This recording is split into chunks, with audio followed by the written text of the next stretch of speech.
పంతొమ్మిదవ అధ్యాయం. యెహోవా మోషే అహరోనులకు ఇలాగు సెలవిచ్చెను. యెహోవా ఆజ్ఞాపించిన ధర్మశాస్త్ర విధి ఏదనగా, ఇశ్రాయేలీయులు కళంకము లేనిదియు మచ్చలేనిదియు ఎప్పుడునో కాడి మోయనిదియునైన ఎర్రని పెయ్యను నీ యొద్దకు తీసుకొని రావాలని వారితో చెప్పుము. మీరు యాజకుడైన ఎలియాజరుకు దానిని అప్పగింపవలను. ఒకడు పాళెము వెలుపలికి దాన్ని తోలుకొని పోయి అతని ఎదుట దానిని వధింపవలను. యాజకుడైన ఎలియాజరు దాని రక్తంలోనిది కొంచెము వ్రేలితో తీసి ప్రత్యక్షపు గుడారం ఎదుట ఆ రక్తంలో కొంచెము 7 మార్లు ప్రోక్షింపవలను. అతని కన్నుల ఎదుట ఒకడు ఆ పెయ్యను దహింపవలను. దాని చర్మమును, మాంసమును, రక్తమును, పేడయును దహింపవలను. మరియు ఆ యాజకుడు దేవదారు కర్రను, హిస్సోపును, రక్తవర్ణపు నూలును తీసుకొని ఆ పెయ్యను కాల్చుకున్న అగ్నిలో వాటిని వేయవలను. అప్పుడు ఆ యాజకుడు తన బట్టలు ఉదుక్కొని నీళ్లతో శిరస్నానము చేసిన తరువాత పాళెములో ప్రవేశించి సాయంకాలం వరకు అపవిత్రుడై ఉండను. దాన్ని దహించిన వాడు నీళ్లతో తన బట్టలు ఉదుక్కొని నీళ్లతో శిరస్నానము చేసి సాయంకాలం వరకు అపవిత్రుడై ఉండను. మరియు పవిత్రుడైన ఒకడు ఆ పెయ్య యొక్క భస్మమును పోగు చేసి పాళెము వెలుపలను పవిత్ర స్థలమందు ఉంచవలను. పాపపరిహారార్థ జలముగా ఇశ్రాయేలీల సమాజమునకు దాని భద్రము చేయవలను. అది పాపపరిహారార్థ బలి. ఆ పెయ్య యొక్క భస్మమును పోగు చేసిన వాడు తన బట్టలు ఉదుక్కొని సాయంకాలం వరకు అపవిత్రుడై ఉండను. ఇది ఇశ్రాయేలీలకును వారిలో నివసించే పరదేశులకును నిత్యమైన కట్టడ.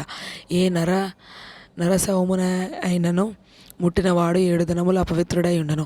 అతడు 3వ దినమున ఆ జలముతో పాపశుద్ధి చేసుకొని 7వ దినమున పవిత్రుడగును. అయితే వాడు 3వ దినమున పాపశుద్ధి చేసుకొనని ఎడల 7వ దినమున పవిత్రుడు కాడు. నరశవమును ముట్టిన వాడు అట్లు పాపశుద్ధి కొనని ఎడల వాడు యెహోవా మందిరమును అపవిత్రపరచువాడగును. ఆ మనుషుడు ఇశ్రాయేలీలలో నుండి కొట్టివేయబడును. పాపపరిహార జలము వాని మీద ప్రోక్షింపబడలేదు గనుక వాడు అపవిత్రుడు. వాని అపవిత్రత ఇంకా వాని కొండును. ఒకడు తన గుడారంలో చచ్చిన ఎడల దాని గూర్చిన విధి ఇది. ఆ గుడారంలో ప్రవేశించి ప్రతివాడును ఆ గుడారములోనున్నది యావత్తును 7 దినములు అపవిత్రముగా నుండును. మూత వేయబడక తెరచియున్న ప్రతి పాత్రయు అపవిత్ర మగును. బయట పొలములో ఖడ్గముతో నరకబడిన వారినైనను శవమునైనను మనుషుని ఎముకనైనను సమాధినైనను ముట్టువాడు 7 దినములు అపవిత్రుడై ఉండను. అపవిత్రుని కొరకు వారు పాపపరిహారార్థమైన హోమ భస్మములోనిది కొంచెము తీసుకొనవలను. పాత్రలో వేయబడిన ఆ భస్మం మీద ఒకడు పారు నీళ్లు పోయవలను.